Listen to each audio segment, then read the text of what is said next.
Intriguingly, nestled within the folds of history lies the Book of Enoch, a fragment of the Dead Sea Scrolls, bearing testament to ancient apocalyptic visions. Its whispers echo through time, revealing insights into a figure enshrouded in mystery. Enoch, a name tethered to both Old and New Testaments, dances at the edges of official religious canons, a tantalizing enigma. To unravel the tapestry of Enoch's narrative, one must embark on a journey through the sacred texts of Christianity, where clues are scant and shadows linger. In the hushed verses of Genesis, Enoch emerges fleetingly, a son of Jared, tracing his lineage to the dawn of humanity, the third scion of Adam and Eve's progeny.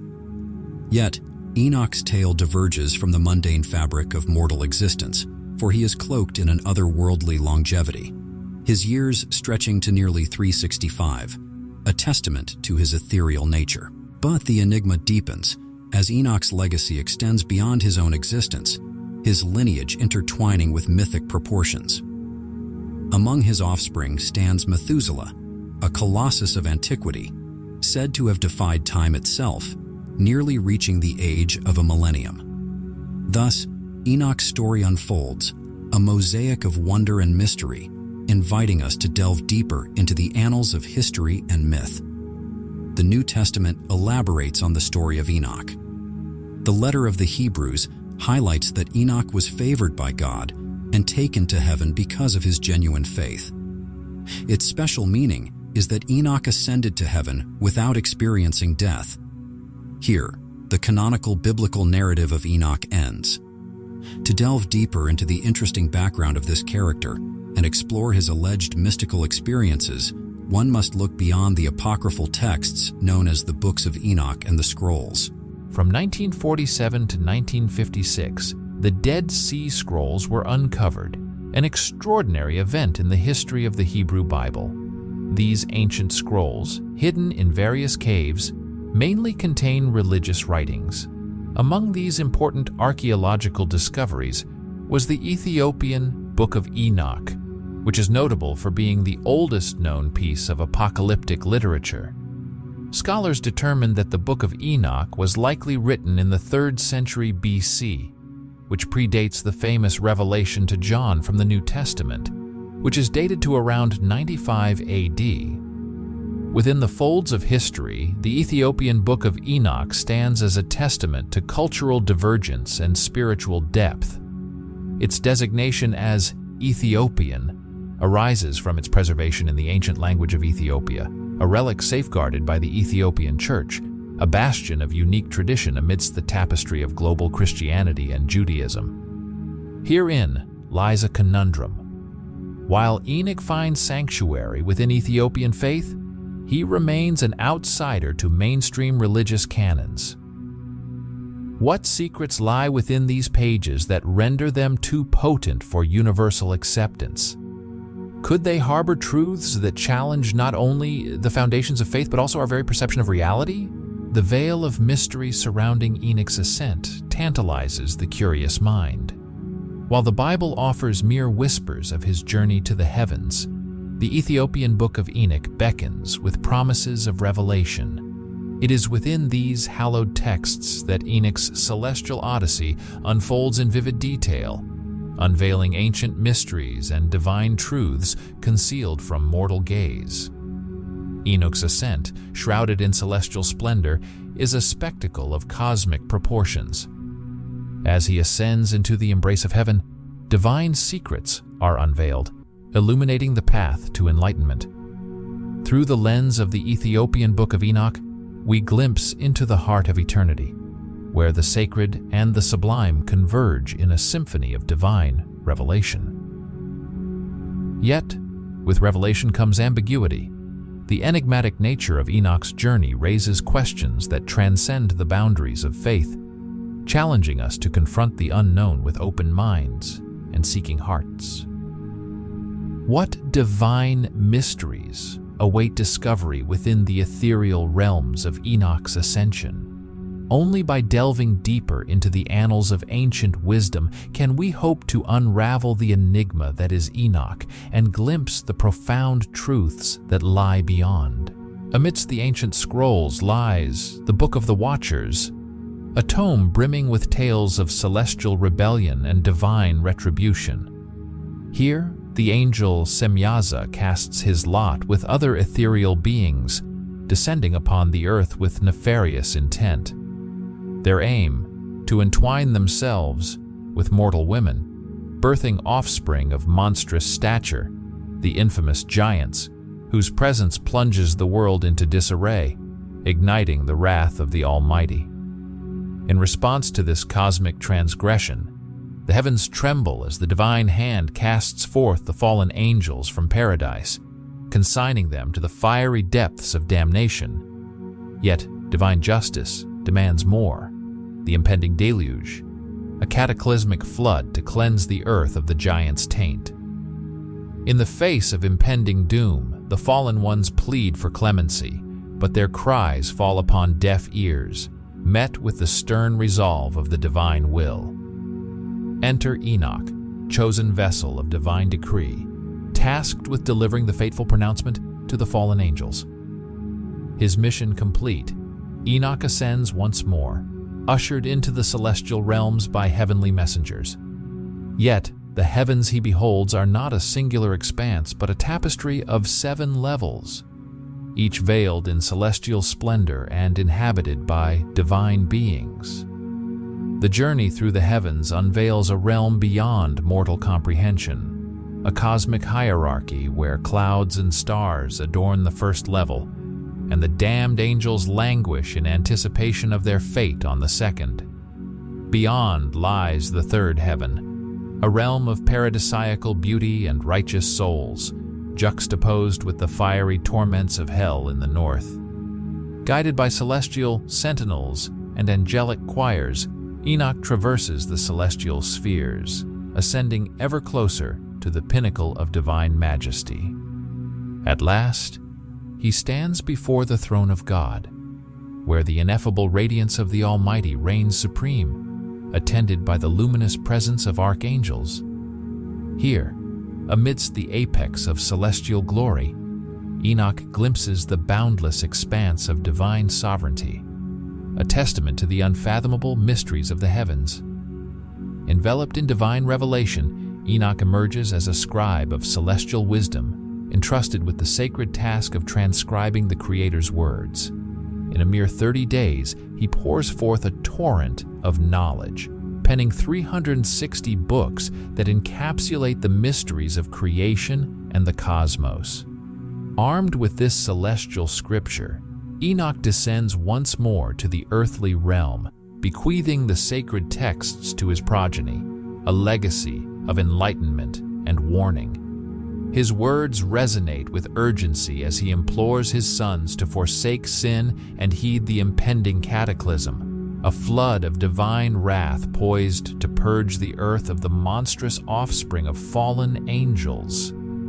Through Enoch's guidance, his great-grandson Noah is forewarned, embarking on a journey of salvation as he constructs the ark to weather the impending storm. With his earthly mission fulfilled, Enoch ascends to the heavenly abode, welcomed into the embrace of celestial paradise.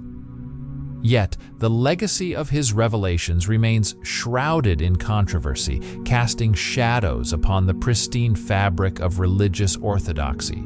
The removal of the Book of Enoch from the canonical scriptures speaks to a tumultuous era of religious scrutiny and doctrinal consolidation, where the boundaries of faith were fiercely guarded against perceived heresy. In the annals of history, the exclusion of Enoch's writings from the biblical canon stands as a testament to the complex interplay of divine revelation and human interpretation. As faith and reason intertwine, the quest for truth persists, guiding seekers through the labyrinth of sacred texts and theological discourse.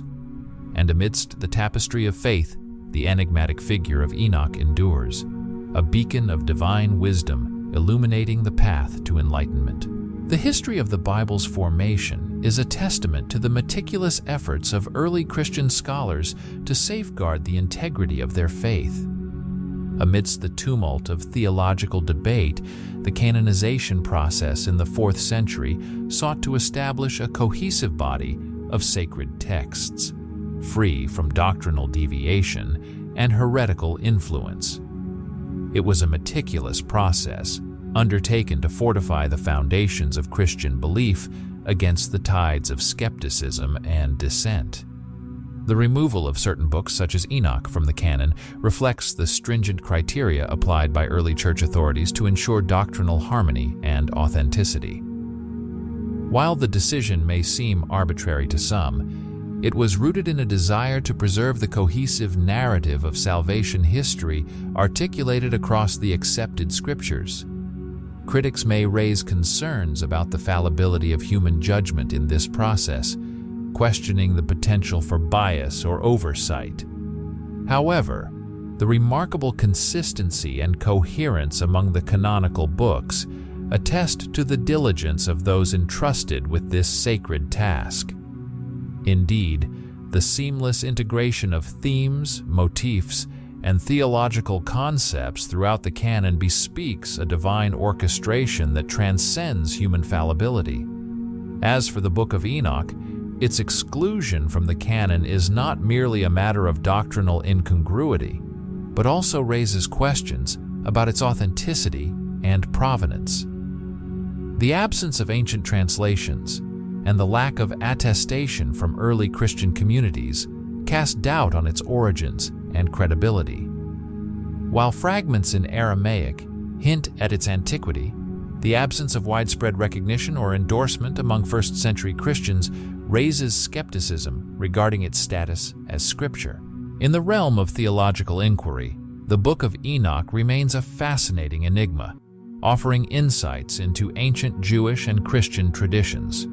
However, its exclusion from the biblical canon underscores the rigorous standards applied by early church authorities to safeguard the integrity of the faith.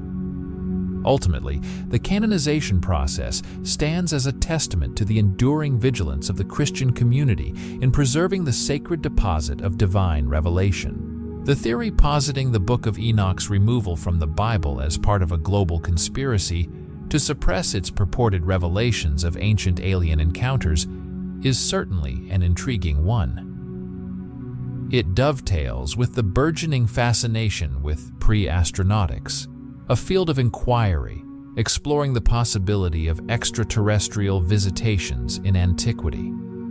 This alternative interpretation of Enoch's writings offers a radical departure from traditional religious understandings, recasting biblical figures and events within the framework of interstellar contact. In this paradigm, the celestial beings described in Enoch's narrative are not divine emissaries, but extraterrestrial entities, their arrival on Earth interpreted as a series of alien abductions rather than divine interventions.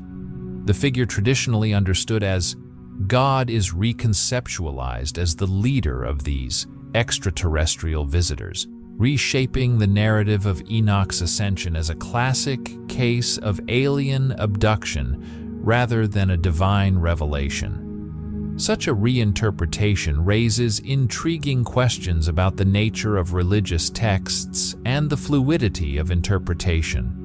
By reframing biblical narratives through the lens of pre-astronautics, proponents of this theory challenge conventional religious dogma and invite speculation about humanity's place in the cosmos. Moreover, the theory suggests a continued interest and observation by these extraterrestrial intelligences, with some proponents speculating on the possibility of future contact or intervention in human affairs.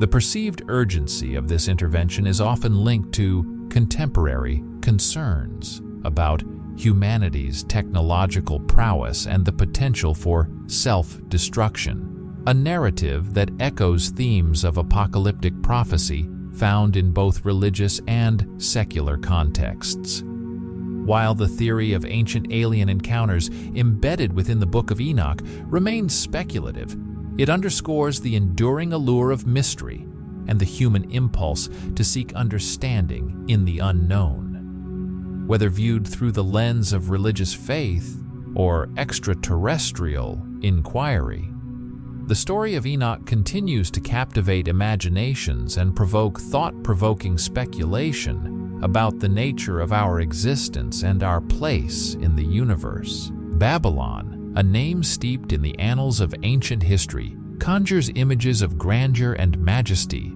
a testament to human ingenuity and ambition.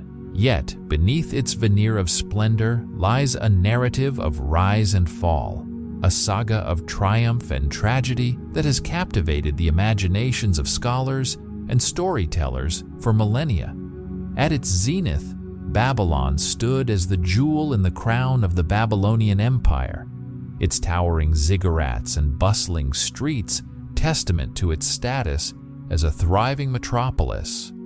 Its origins shrouded in the mists of time, Babylon first emerges in the historical record during the reign of Sargon of Akkad, its name inscribed on clay tablets dating back to the 3rd millennium BCE. Situated along the fertile banks of the Euphrates River, Babylon flourished as a center of commerce, culture, and conquest, its influence stretching across the ancient Near East.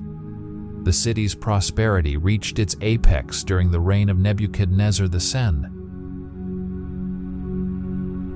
who transformed Babylon into a cosmopolitan capital adorned with architectural marvels such as the Hanging Gardens, counted among the 7 wonders of the ancient world. Under Nebuchadnezzar's rule, Babylon reached unprecedented heights of power and prestige, its population swelling to over 200,000 souls, a staggering figure by ancient standards. However, Babylon's golden age was not to last. The city's fate was inexorably tied to the ebb and flow of imperial ambition and geopolitical strife. As rival powers vied for supremacy in the region, Babylon became a prize coveted by conquerors and kings.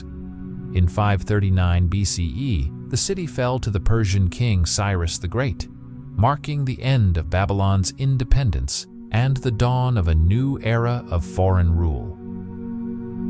Over the centuries that followed, Babylon's fortunes waned as successive empires rose and fell, its once mighty walls crumbling beneath the weight of time and conquest.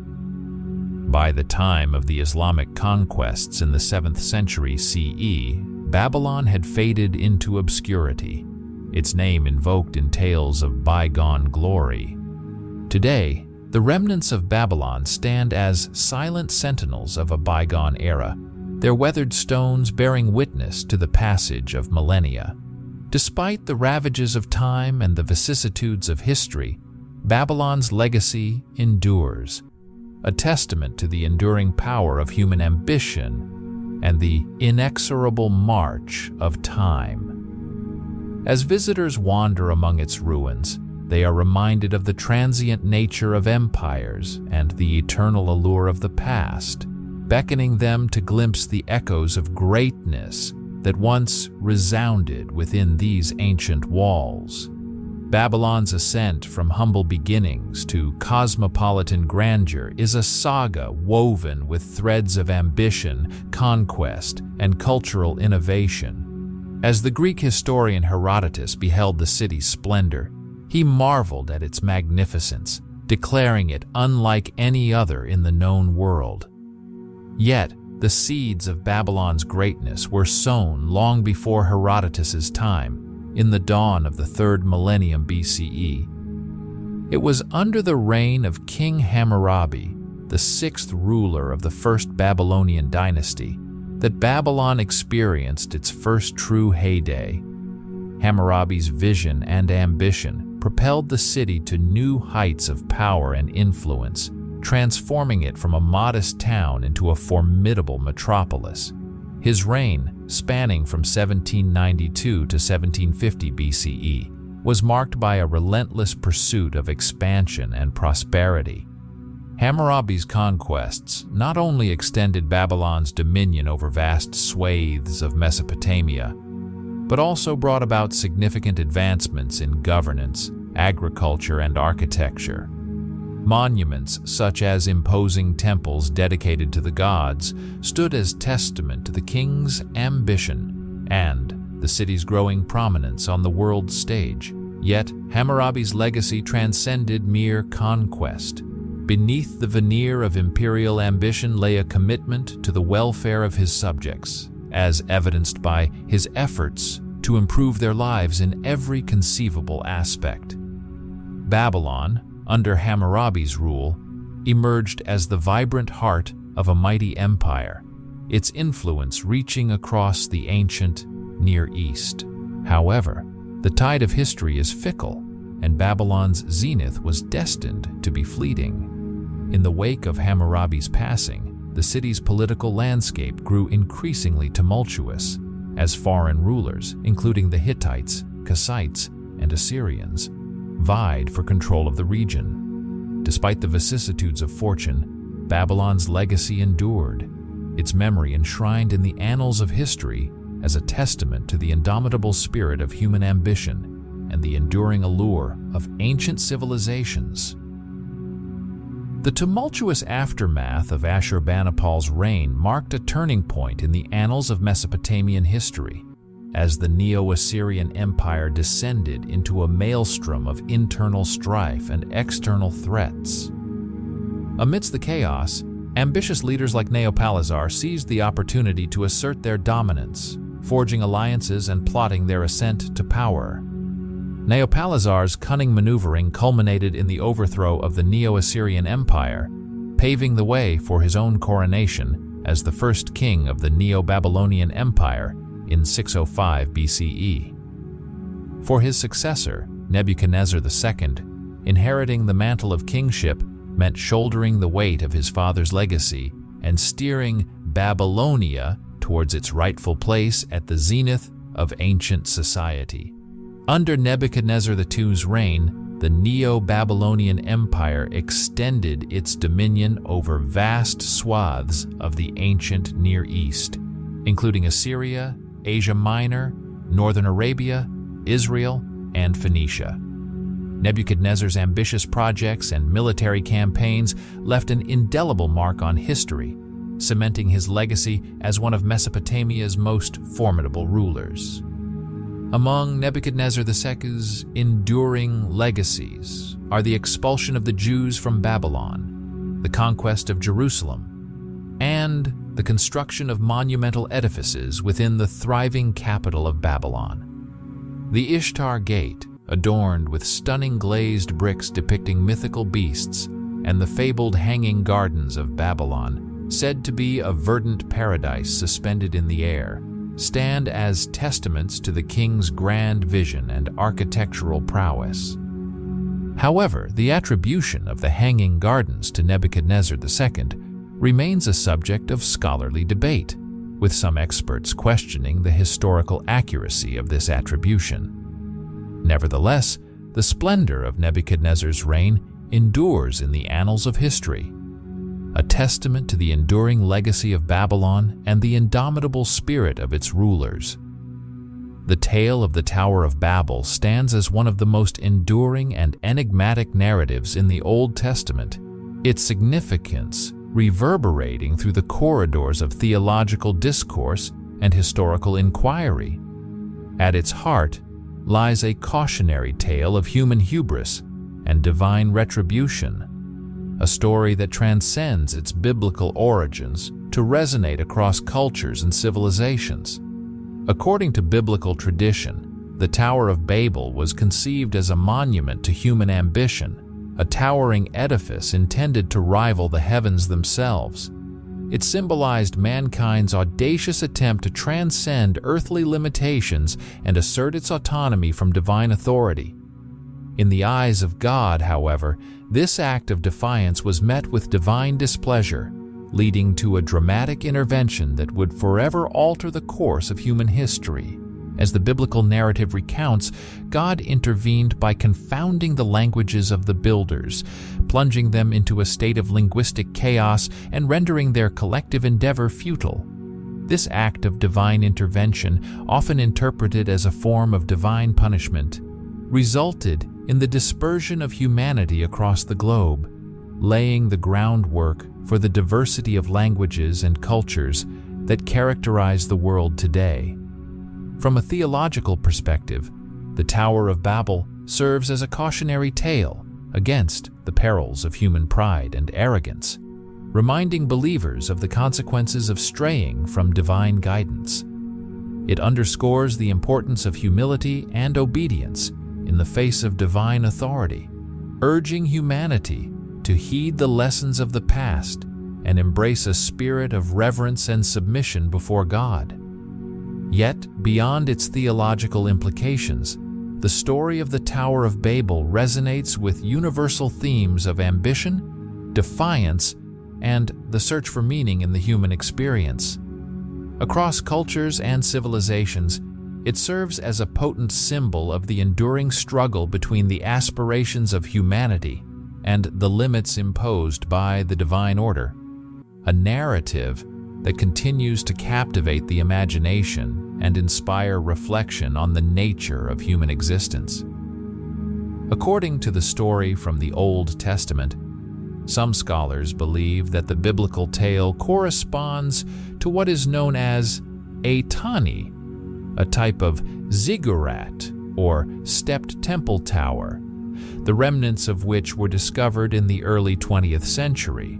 The narrative explains that God caused each builder of the tower to suddenly speak a different language, leading to a breakdown in communication among them. This disruption made it impossible for the workers to continue their project.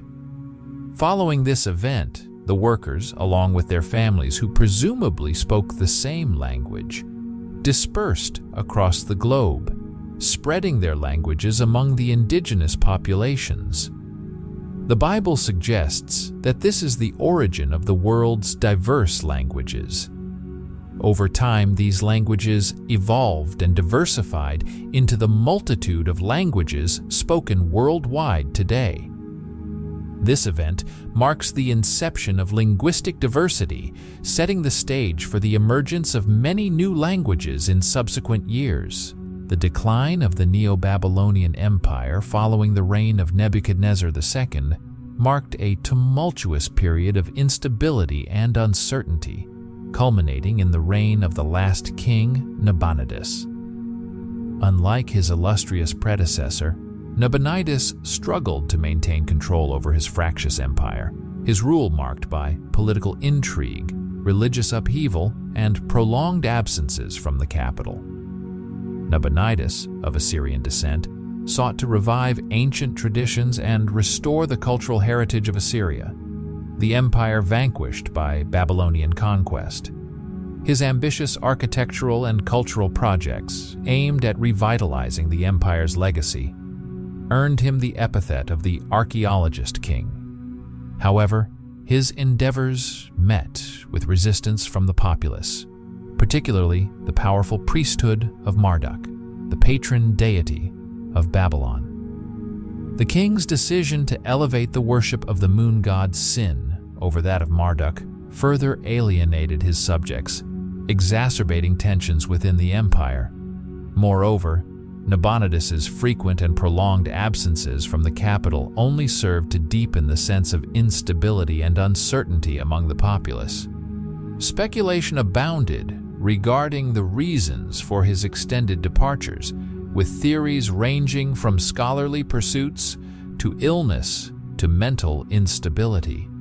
Whatever the true cause, Nabonidus's prolonged absences left a power vacuum in the capital, allowing discontent to fester and chaos to reign unchecked. Without effective leadership, the city descended into turmoil as the populace grappled with the absence of a guiding hand to steer them through the challenges of daily life. In the end, Nabonidus's unpopularity and the unrest that characterized his reign contributed to the decline and eventual fall of the Neo-Babylonian Empire. His legacy, overshadowed by political intrigue and religious discord, serves as a cautionary tale of the perils of ineffective leadership and the fragile nature of imperial power. The fall of Babylon marked the end of an era for the Neo-Babylonian Empire, as the ascendant Persian Empire, under the leadership of Cyrus II, emerged as the dominant power in the region. The conquest of Babylon by the Persians in 549 BCE dealt a decisive blow to Babylonia's sovereignty and ushered in a new chapter in the region's history. The precise circumstances surrounding Babylon's fall remain shrouded in ambiguity, with conflicting accounts offered by ancient historians such as Herodotus and Xenophon. While some sources describe Babylon succumbing to a prolonged siege, others suggest that the city capitulated to the superior forces of the Persians without significant resistance. Regardless of the manner of its conquest, Babylon's fall marked the beginning of a period of profound transformation for the region. Babylonia was incorporated into the vast Persian Empire as a strategically important province. Its cultural and administrative landscape reshaped under Persian rule. Under Persian dominion, Aramaic was designated as the official language of administration, supplanting Akkadian, though the latter continued to be used by scholars and scribes. The return of the Jews to their homeland, following their expulsion by Nebuchadnezzar II, represented a significant development, signaling a degree of religious and cultural tolerance under Persian rule. The incorporation of Babylonia into the Persian Empire brought about significant changes in governance, language, and cultural practices, laying the foundation for a new era in the region's history. As Babylon faded from prominence, its legacy endured in the annals of history, a testament to the ebb and flow of imperial power and the enduring resilience of ancient civilizations. The Old Testament account of Nebuchadnezzar II's dream, as interpreted by the prophet Daniel, serves as a poignant allegory for the rise and fall of empires throughout history.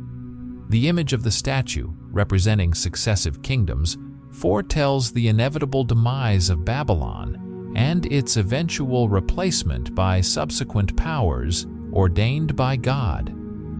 Following the fall of Babylon to the Persians, the region underwent a period of cultural and scientific flourishing, serving as a hub for diverse scholars and researchers from around the world.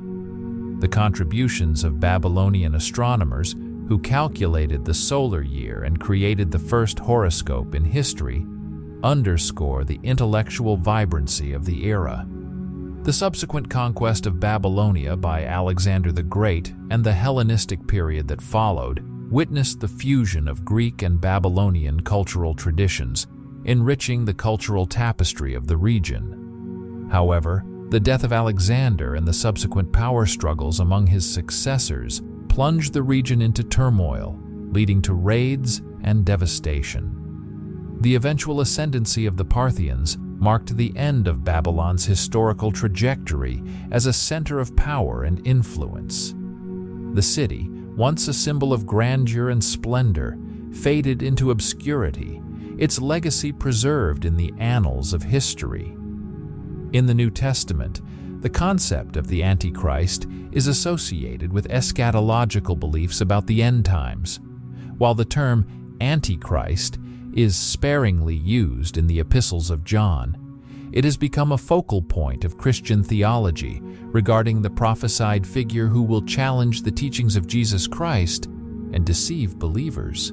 Overall, the historical trajectory of Babylon, from its rise to prominence to its eventual decline, offers a rich tapestry of cultural, political, and religious significance, reflecting the cyclical nature of human history and the enduring legacy of ancient civilizations.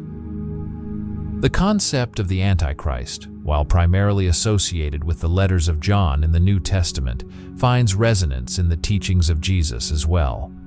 In the Gospels, Jesus warns his disciples about false prophets and false messiahs who will arise to deceive believers. These false teachers, claiming divine authority, will perform signs and wonders to mislead the faithful.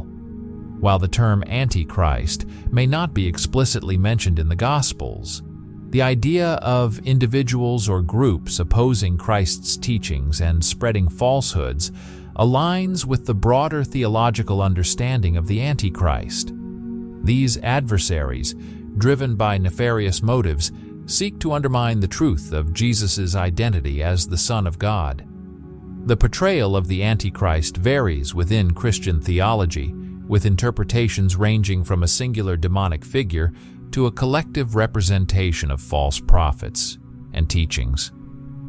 The emergence of many antichrists, as mentioned in the first letter of John, suggests a proliferation of falsehoods and challenges to the Christian faith in the last hour. In the apocalyptic imagery of the book of Revelation, attributed to John, the end times are depicted in vivid and dramatic detail. The opening of the 7 seals unleashes catastrophic events, symbolizing the upheaval and chaos that will precede the final judgment. The imagery of the apocalypse serves as a powerful reminder of the ultimate triumph of good over evil and the promise of redemption for believers. While interpretations of the Antichrist and the end times may vary among Christian denominations, the overarching message remains one of vigilance, faithfulness, and hope in the face of adversity. As believers navigate the complexities of the world, they are called to remain steadfast in their commitment to Christ and to discern truth from deception. The vivid imagery of the book of Revelation paints a dramatic picture of the final battle between good and evil, culminating in the defeat of Satan, the Antichrist, and their followers by the forces of God. The unfolding events, from the 4 horsemen of the apocalypse to the blowing of the 7 trumpets, symbolize divine judgment and the impending cataclysmic events that will precede the end times. The figures of the dragon, identified with Satan, and the second beast, often associated with the Antichrist, represent the embodiment of evil forces that seek to deceive and lead humanity astray from the path of righteousness. The symbolism of 66, known as the number of the beast, carries deep significance, often interpreted as a mark of Satanism and deception. In the eschatological narrative of Revelation, the ultimate victory belongs to God and His faithful followers, who overcome the forces of darkness and usher in a new era of divine justice and redemption. The final judgment, where each individual is held accountable for their deeds, underscores the importance of moral accountability and spiritual discernment. Throughout Christian history, the figure of the Antichrist has captured the imagination of believers, serving as a symbolic representation of the enduring struggle between good and evil. While interpretations of the Antichrist may vary, the underlying message remains one of faithfulness to God and vigilance against deception and false teachings. As Christians reflect on the trail of the Antichrist over the centuries, they are reminded of the enduring power of faith and the promise of salvation in the face of adversity. In the grand narrative of redemption, the defeat of the Antichrist paves the way for the establishment of God's kingdom on earth and the fulfillment of divine prophecy.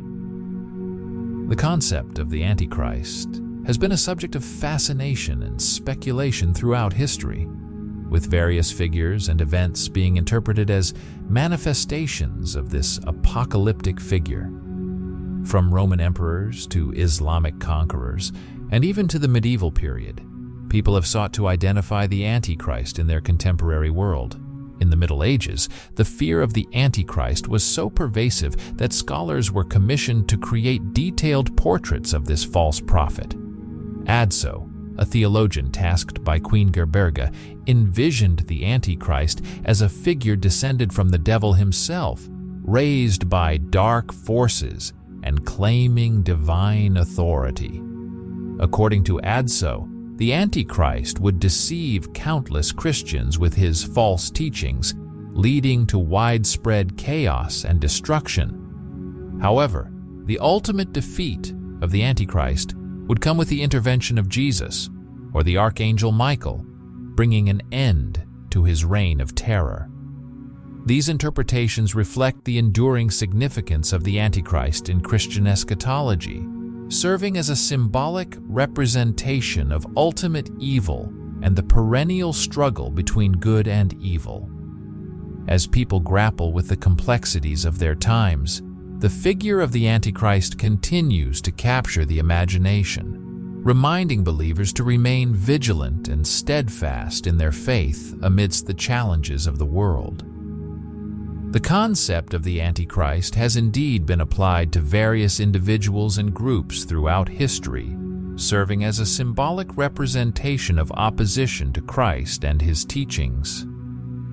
In medieval times, it was common to use the label of Antichrist as a political tool to vilify one's adversaries.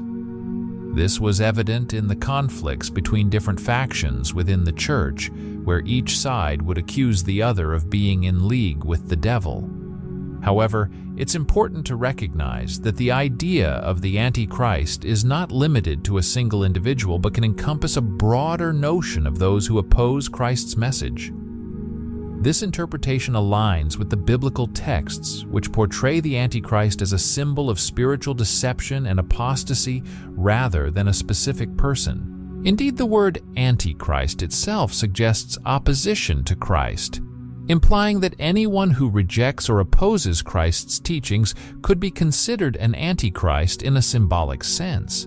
This broader understanding allows for a more nuanced interpretation of the concept, recognizing that the struggle between good and evil extends beyond individual figures to encompass larger ideological conflicts and spiritual battles. Nestled within the ancient texts of 1 John chapter 4, a stark warning echoes through the ages. Beloved, beware not just of shadows, but of the spirits themselves. Question their allegiance, for not all are emissaries of the divine. Countless false prophets have weaved their way into the fabric of our reality.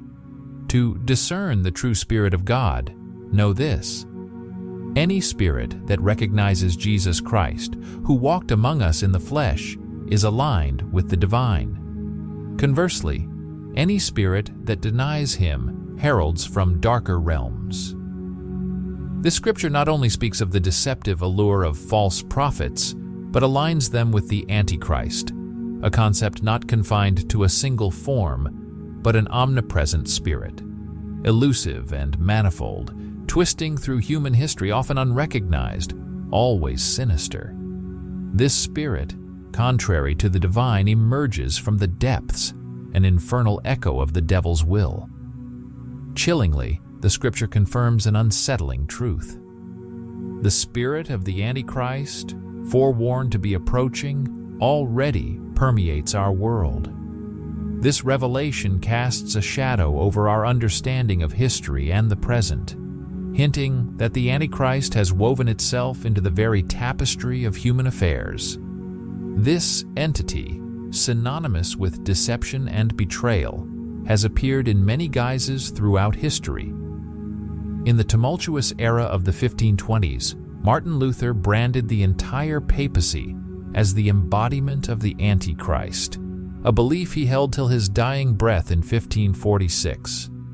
As we navigate the twists of time, the figure of the Antichrist remains a constant, morphing with the ages yet ever present. Now, let us turn back the pages to the dawn of the 20th century, where yet another chapter in the saga of deceit and revelation awaits. The Antichrist, a specter in the guise of National Socialism among others, continues to challenge the discerning and the faithful across epochs. Each era brings its own encounters with this malevolent spirit, often without the clear sight to recognize it. It is well documented that the brutal clashes of the First World War, which spanned from 1914 to 1918, marked a terrifying leap in technological warfare and mass slaughter. Yet, amidst this modern carnage, an ancient motif persisted as each side vilified their opponents, branding them descendants of the devil. With the war's conclusion, this dark imagery found a sinister rebirth in anti-Semitic propaganda. The Nazis infamously cast the Jewish people as the embodiment of ultimate evil, an evil that must be eradicated at any cost. Their heinous ideology claimed that Jews aimed to dominate the world through deceit and conspiracy, equating the extermination of this so-called diabolic force with the salvation of the Aryan race. This horrifying worldview was propagated through various channels, deeply ingrained by none other than Adolf Hitler, who chillingly noted in his diaries that the Jew is probably the Antichrist of world history. Contrastingly, the opponents of the Nazi regime painted a vastly different picture. Many within the Nazi ranks saw themselves as divine warriors and saviors, yet globally, they were often identified as manifestations of the Antichrist, with Hitler epitomizing this demonic figure. In 1941, preacher Arnold Kuster highlighted 7 characteristics of the Antichrist that eerily aligned with Hitler's persona. The White Rose, a courageous resistance group, further echoed this sentiment in their leaflets, denouncing Hitler as a harbinger of the Antichrist. In contemporary America, the fear of the Antichrist is not merely a relic of the past, but a vivid part of current discourse, largely amplified by the American media and charismatic preachers. These voices warn that the Antichrist's arrival is near, or perhaps that his spirit already permeates our modern world, subtly influencing political and social spheres. They point to the erosion of national borders, the rise of surveillance, cashless economies, and data-driven societies as precursors to a global government under the Antichrist. In a dystopian vision of the future, they fear the widespread implementation of microchips capable of controlling human thoughts. Technologies that, in their eyes, could pave the way for a sinister new world order. These modern iterations of the Antichrist narrative intertwine with the threads of contemporary conspiracy theories, painting a chilling portrait of a world on the precipice of profound and possibly perilous transformation.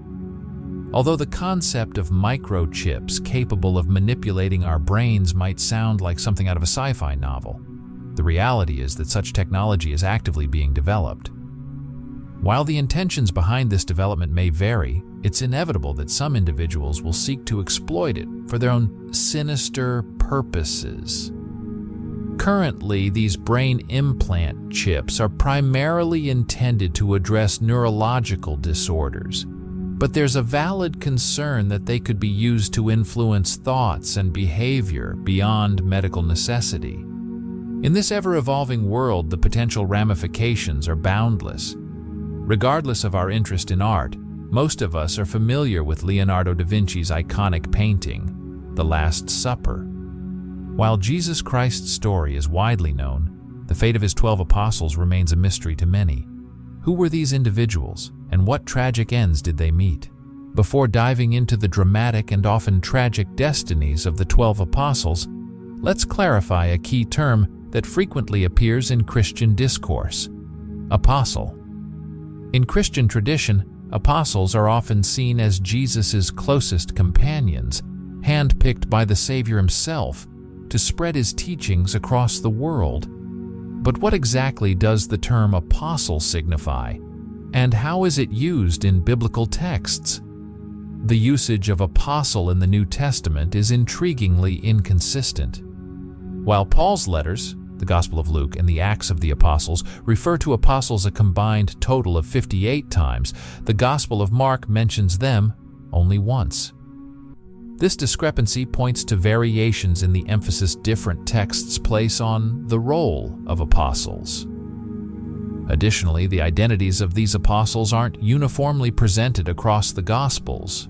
For instance, the Gospel of Luke lists Judas, son of James, instead of simply Judas, and Nathanael, mentioned in the Gospel of John, does not appear in other Gospels. The commonly recognized roster of the 12 apostles typically includes Simon Peter, his brother Andrew, James the elder, John, whom Jesus especially loved, Philip, Bartholomew, Thomas, Matthew, James, son of Alphaeus, Judas Thaddeus, Simon the Zealot, and Judas Iscariot. From a historical perspective, there's ongoing debate about whether Jesus actually established a formal group of 12 apostles as his chief messengers of faith. This discussion underscores the complexity of historical and religious interpretation and the gaps in our understanding of ancient religious movements. It's also important to distinguish between the terms apostle and disciple as used in the New Testament. Disciples refers to a broader group of followers who accompanied Jesus during his earthly ministry.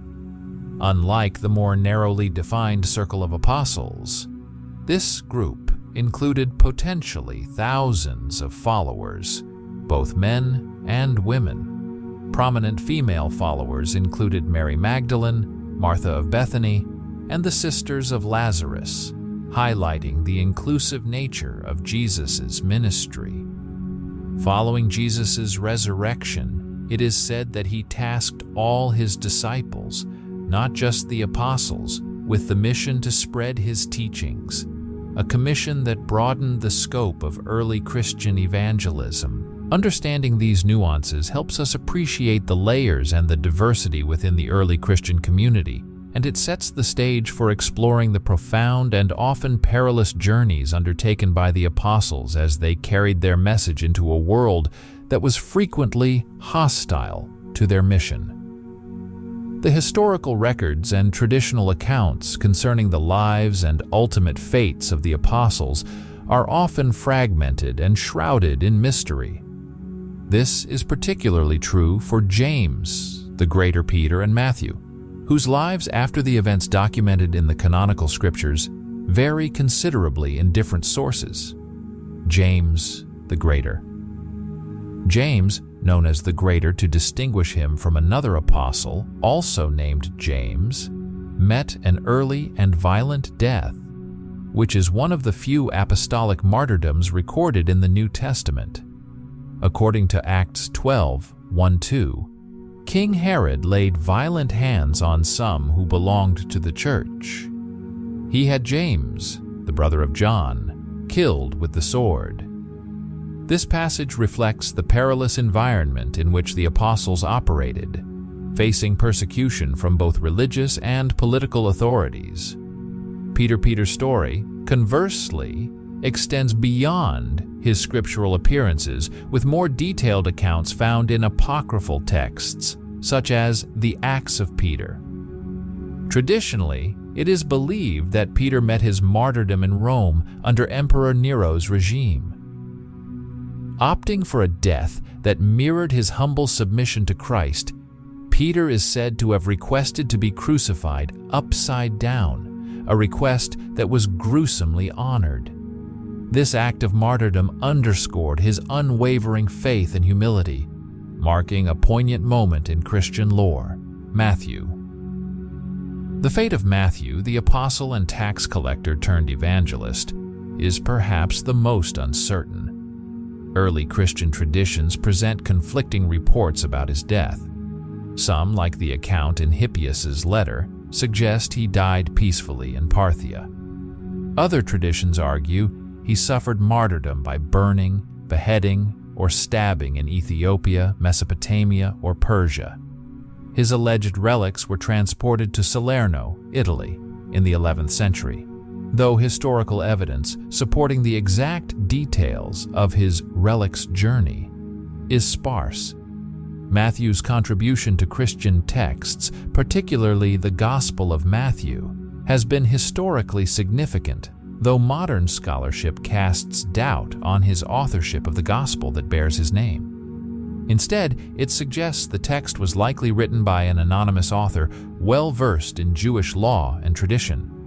The apostles' stories, woven through biblical and extra-biblical writings, highlight the complex interplay of history, tradition, and faith in early Christianity. Their diverse and often tragic ends not only illustrate the dangers faced by early Christians, but also the profound impact of their missionary work, which helped lay the foundations of Christianity across diverse geographic and cultural landscapes. Andrew, known for his crucifixion on an X-shaped cross, exemplifies the unique and intense persecution faced by the apostles. Opting not to be crucified in the same manner as Jesus, he endured a prolonged and agonizing death, which led to the X-shaped cross being named the St. Andrew's Cross. This form of crucifixion became not only a symbol of his suffering, but also a revered emblem in early Christian iconography. James, son of Alphaeus. Much about James, son of Alphaeus, remains a mystery, with sparse biblical mentions and conflicting accounts of his death. While some traditions state he was stoned, others suggest he was killed by crucifixion or with a club. Recent investigations cast doubt on the authenticity of relics attributed to him, adding another layer of mystery to his story. John, often described as the beloved disciple, is traditionally believed to have died a natural death, an anomaly among the apostles. Despite enduring severe torture, such as being submerged in boiling oil, he miraculously survived and spent his final days in exile on the island of Patmos. His resilience and peaceful end contrast sharply with the fates of his fellow apostles. Philip's death is recounted with varying narratives, ranging from peaceful demise to violent martyrdom. The Acts of Philip describe a gruesome end where he was tortured and crucified upside down, showcasing the extreme brutality faced by the apostles as they spread their teachings.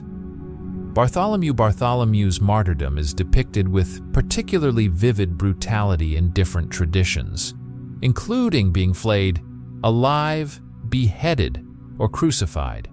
His enduring faith in the face of such torment is a testament to the strength of the apostolic mission. Simon the Zealot. Simon the Zealot's longevity is notable, with some accounts suggesting he lived to the age of 120.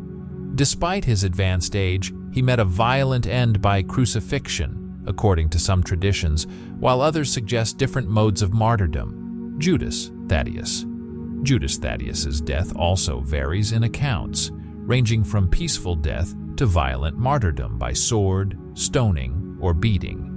These differing reports highlight the often ambiguous and fragmentary historical record of the apostles' lives. Thomas is famously associated with his missionary work in India, where he met his death by spearing, as vividly described in the Acts of Thomas. His martyrdom is a poignant closure to his story of doubt, followed by profound faith. Judas Iscariot. Judas Iscariot remains one of the most controversial figures in Christian history, known for his betrayal of Jesus. His death is depicted with grim details in the scriptures, illustrating his deep remorse and tragic end. These accounts, while varied and often conflicting, underscore the perilous paths the apostles walked as they spread the teachings of Christianity across the world. Their stories of faith, endurance, and martyrdom continue to inspire and resonate within the Christian tradition, illustrating their pivotal roles in the foundation and spread of early Christianity. The Shroud of Turin is one of the most captivating and contentious relics in Christian history, steeped in mystery and debate. Often considered by some as the burial cloth of Jesus of Nazareth, the shroud is an enigmatic piece of linen that purportedly shows the imprint of a man's body, front and back, who bears physical traits consistent with depictions of Christ. Discovery and historical context. First documented around the 14th century, the shroud was brought to public attention when it was displayed in Lyre, France, by a French knight. Its origins before this period remain obscure, sparking centuries of speculation and intrigue. It became more widely known after being moved to Turin, Italy in 1578, where it has remained ever since. Physical description. The cloth itself measures approximately 4.4 by 1.1 meters, 14.5 by 3.5 feet, and displays a faint brownish image of a naked man with markings that correspond to wounds that would align with crucifixion, such as nail wounds to the wrists and feet, a side wound thought to be from a spear, and various abrasions which align with the biblical description of Jesus' suffering. Scientific analysis and controversy. The authenticity of the Shroud of Turin has been rigorously tested with modern scientific techniques, leading to conflicting interpretations. In the 1970s, initial examinations suggested that the cloth's weave and sewing techniques were consistent with ancient textiles from the 1st century, aligning with those that might have been used in the biblical region of Judea. However, the most significant challenge to the shroud's authenticity came with radiocarbon dating tests conducted in 1988. These tests, performed by 3 independent laboratories, dated the cloth to the period between 1260 and 1390 AD, suggesting it was not old enough to have been the burial cloth of Jesus. This conclusion was supported by the detection of pigments and paint on the shroud, indicating that at least some elements of the image could be artistic rather than genuine bloodstains. Cultural impact. Despite scientific skepticism, the Shroud of Turin continues to hold a significant place in Christian devotion and is revered by many as a holy relic. It attracts thousands of pilgrims and curious visitors, especially during rare public exhibitions. For believers, the shroud is seen not only as a tangible link to Jesus, but also as a symbol of his suffering and resurrection. Conclusion. The debate over the Shroud of Turin encapsulates a broader dialogue between faith and science. While the scientific community may lean towards skepticism about its authenticity, the shroud remains a powerful object of veneration and a focal point for discussion and investigation. Its origin, method of image formation, and history continue to provoke fascination and awe, making it a unique artifact in the study of religion, history, and science. Whether as a medieval artwork or a genuine burial cloth, the Shroud of Turin's mystery continues to inspire and challenge the curious across the world. Dead Sea Scrolls. Between 1947 and 1956, fragments of scrolls were discovered in a cave system in the West Bank, totaling 850 scrolls known as the Dead Sea Scrolls. Predominantly dating back to biblical times, these scrolls contain historical and narrative content pertaining to biblical events. While most are in Hebrew, some are in Greek and Aramaic, dating between 250 BC and 70 AD. Interestingly, certain scrolls reference religions beyond Christianity.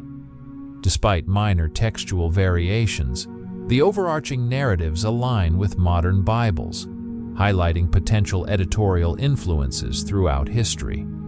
This underscores the need for critical examination, particularly of widely used translations like the King James Version. The significance lies in affirming long-standing biblical accounts while also cautioning against potential biases in historical interpretations. The story of Noah's flood, one of the most compelling narratives in the Bible, has intrigued theologians, historians, and scientists for centuries. This tale of divine judgment and redemption through Noah's obedience captures both the imagination and the spirit of inquiry, blending myth, history, and symbolism into a rich tapestry of interpretation. The biblical account of the flood. In Genesis, the story outlines that God, dismayed by the wickedness of humanity, decides to cleanse the earth with a deluge. Noah is chosen due to his righteousness and instructed to build an ark that would house his family and representatives of all living creatures to preserve life through the flood. According to the scriptures, for 40 days the flood kept coming on the earth, and as the waters increased, they lifted the ark high above the earth. Genesis 7:17. The narrative not only speaks to the themes of destruction and rebirth, but also sets a foundational myth for many cultures regarding divine justice and human responsibility, historical and scientific perspectives. While traditionally viewed as a symbolic story, recent decades have seen a surge in attempts to find a historical basis for the flood. Geologists and archaeologists have proposed that great floods did occur in ancient times, possibly influenced by rising sea levels or catastrophic events such as the bursting of glacial lakes. For example, the Black Sea deluge hypothesis suggests that a massive flooding of the Black Sea by Mediterranean waters might have been a basis for the flood myths found in several cultures, including the biblical narrative. The mystical elements, Temple of Edfu and the Seven Wise Men. The Temple of Edfu, with its ancient inscriptions and mythical references, provides a fascinating glimpse into how other ancient civilizations understood the cosmos and divine interventions. The temple's texts, which may date as far back as between 237 and 57 BC, contain allusions to cosmic beginnings and divine wisdom. These inscriptions offer insights into the Egyptian understanding of world cycles, including potential allegories to natural disasters like floods. The reference to the seven wise men in various ancient texts, including those found in the Temple of Edfu, is intriguing. In Egyptian lore, these figures often appear as demigods or sage architects who possessed profound knowledge of the divine laws and cosmic order, tasked with guiding civilization through transitions or cataclysms. This motif of a small group preserving sacred knowledge and aiding in civilization's rebirth post-catastrophe mirrors the biblical story of Noah and his family rebuilding human society. The connection to pyramids and Thoth. The linkage of the seven wise men to the construction of the pyramids and their association with Thoth, the Egyptian deity of wisdom and the moon, deepens the mythic resonances of these tales. Thoth, as a mediator between the divine and the mortal, and a record keeper of the universe, symbolizes the transmission of sacred knowledge, much like Noah's role in preserving life and moral law through the flood. Conclusion. The story of Noah's flood, while rooted in biblical tradition, resonates across various cultures and disciplines. Whether viewed through the lens of faith, history, or myth, it continues to evoke a sense of awe and reflection on the forces of nature and the resilience of life. As we explore connections like those suggested by the Temple of Edfu and the legends of the seven wise men, the narrative expands into a broader discussion of how ancient peoples interpreted their world and their place within it, often framing their understanding in terms of cycles of destruction and renewal overseen by figures of great wisdom and power. The story of Noah's flood, while unique in its details and significance within the biblical canon, is part of a larger tapestry of flood myths that span cultures and epochs, illustrating a common motif in human storytelling and possibly reflecting collective memories of real events. These narratives, found in a range of ancient civilizations, from the Mesopotamians to the Greeks, suggest a shared human experience that transcends individual cultural boundaries. The Gilgamesh Flood. One of the most striking parallels to the biblical flood story is found in the Epic of Gilgamesh, a cornerstone of ancient Mesopotamian literature. Discovered by Austin Henry Layard in the mid-19th century among 25,000 clay tablets in Assyria, the epic's flood narrative came to light significantly later, deciphered by George Smith in 1872. This story involves the hero Gilgamesh, who meets Utanapishti, also known as Utnapishtim, a character very similar to the biblical Noah. Utanapishti relates how he built a ship, saved his family and animals from a catastrophic flood, and was subsequently granted immortality by the gods, a story bearing remarkable similarities to Genesis. The Ark of Ziusudra. Another ancient version of the flood myth is found in the tale of Ziusudra, known from Sumerian mythology. This narrative predates the Gilgamesh epic and introduces Ziusudra, who, like Noah and Utanapishti, is forewarned by a god, in this case Enki, about an impending deluge meant to destroy mankind. Instructed to build a large boat from his dismantled home, Ziusudra faithfully complies without alerting his fellow humans to their fate. After surviving the flood, Ziusudra, like his mythological counterparts, is rewarded by the gods and granted a place among them, highlighting themes of obedience, divine judgment, and redemption. Cultural and historical significance. The recurrence of flood myths in various ancient cultures may point to historical events that left a significant impact on human memory, perhaps massive local floods or a significant rise in sea levels.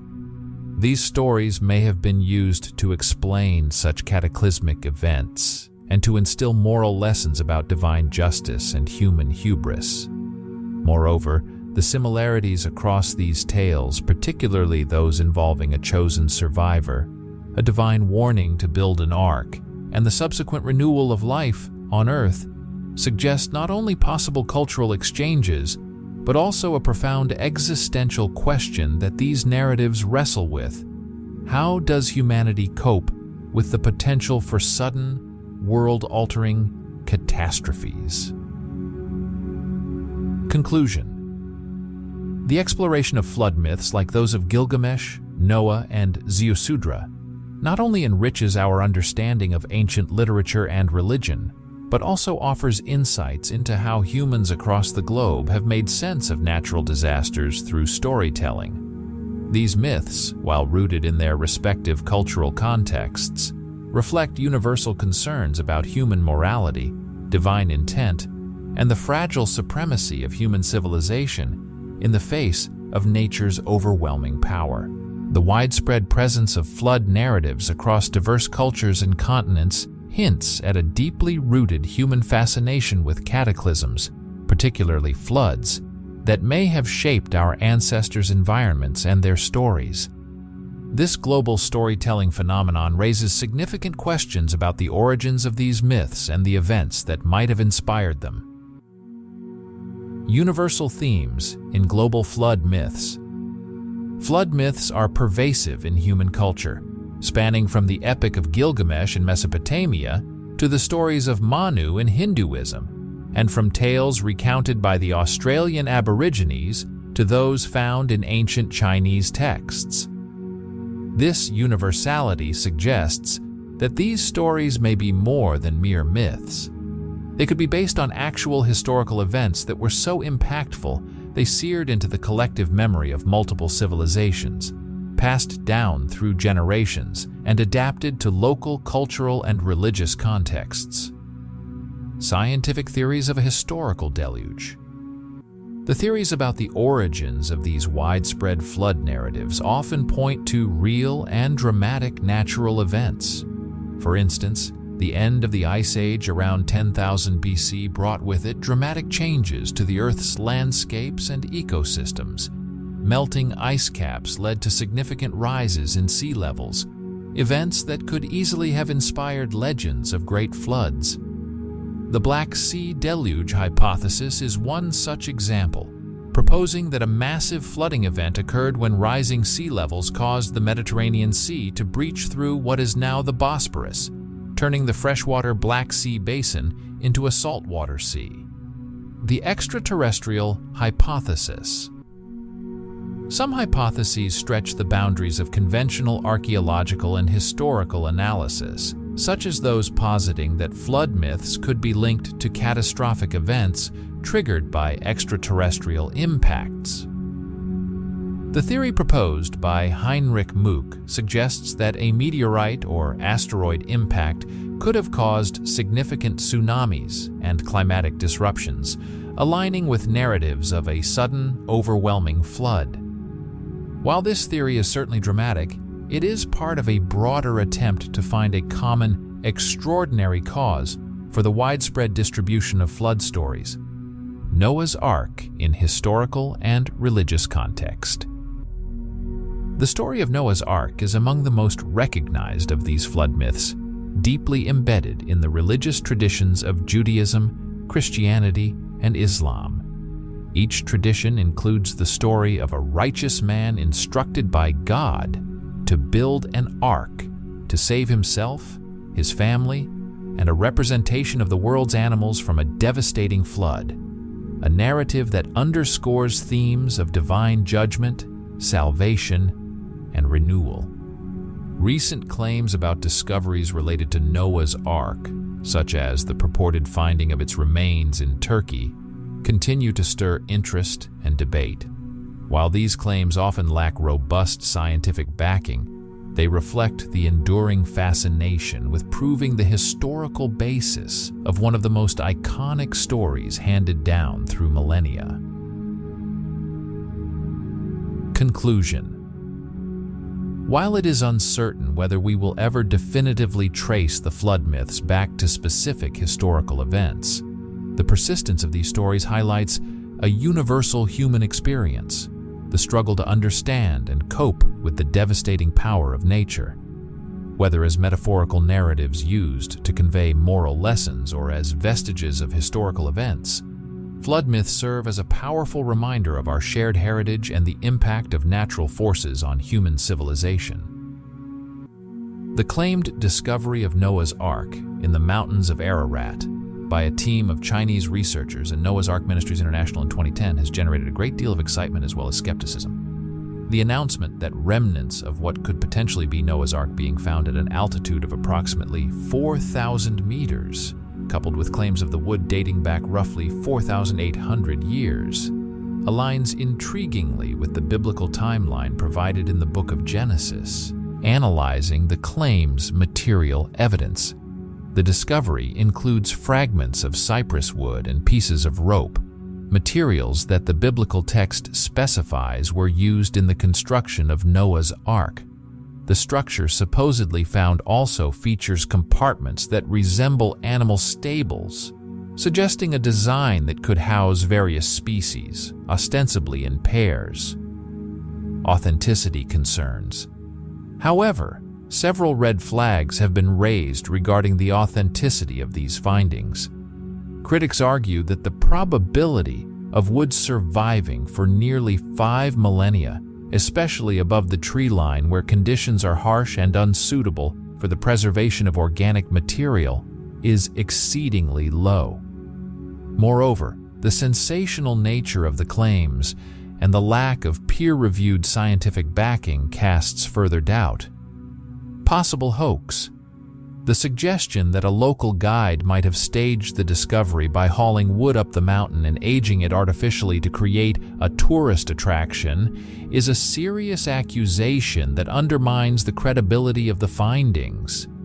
Such a hoax, while not unprecedented in the realm of supposed archaeological discoveries, would need substantial investigation to confirm. Geophysical improbability. Scientifically, the possibility that the Ark could have landed at such a high altitude is contested by experts who point out that even in the most extreme flood scenarios, water covering the Earth to that altitude would be geophysically impossible, given the current volume of water in Earth's hydrosphere. Broader context.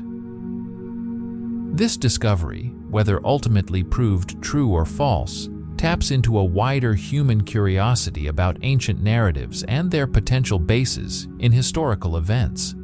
Flood myths, as discussed earlier, appear in numerous cultures worldwide, and they often reflect a collective memory of historical natural disasters, perhaps exaggerated or mythologized over generations. Conclusion: the discovery in the mountains of Ararat stirs a complex discussion that spans archaeology, theology, geography, and ethics. It prompts us to question how we evaluate historical and religious claims, the role of scientific evidence in verifying such claims, and the impact of potential hoaxes on genuine research and public perception. In the realm of biblical archaeology and the study of ancient myths, the lines between fact and faith are frequently blurred. As such, each claimed discovery like this one invites both believers and skeptics to reflect on the nature of evidence and the roots of our most enduring stories. Whether or not one believes in the biblical account of the flood, this case serves as a fascinating instance of how ancient narratives continue to influence and inspire modern exploration and debate. And debate. And debate. And debate.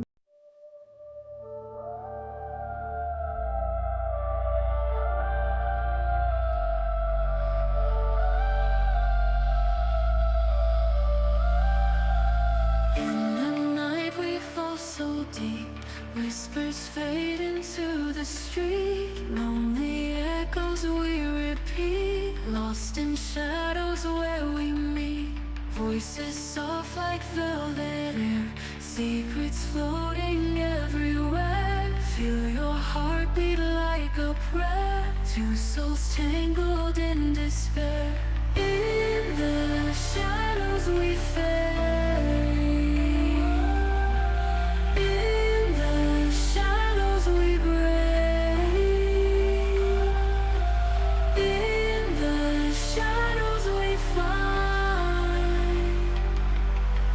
Pieces of a shattered lost that search but never see. You and I eternally dancing in this revelry, chained to our own memory. Lights are dim, the world is hushed. Every touch a gentle rush. Darkness wraps us in its clutch. In this dream we both are.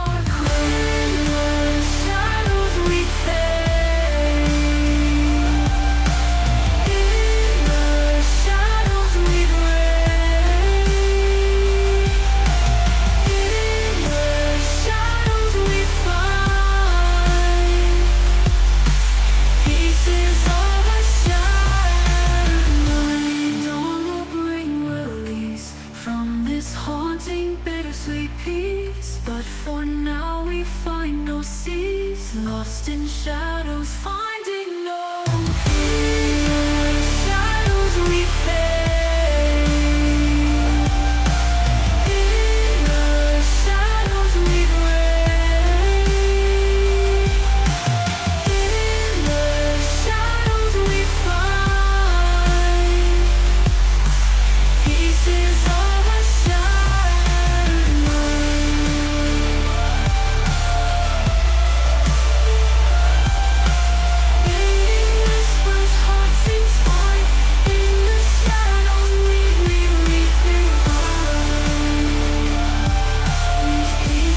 of a shattered mind.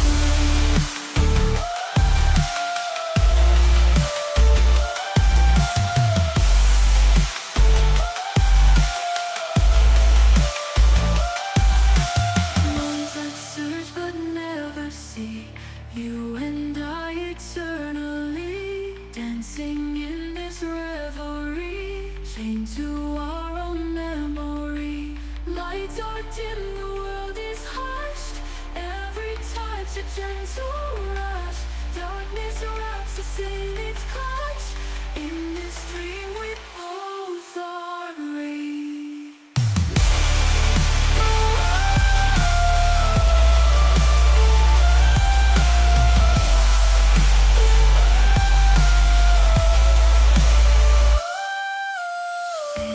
Dawn will bring release from this heart.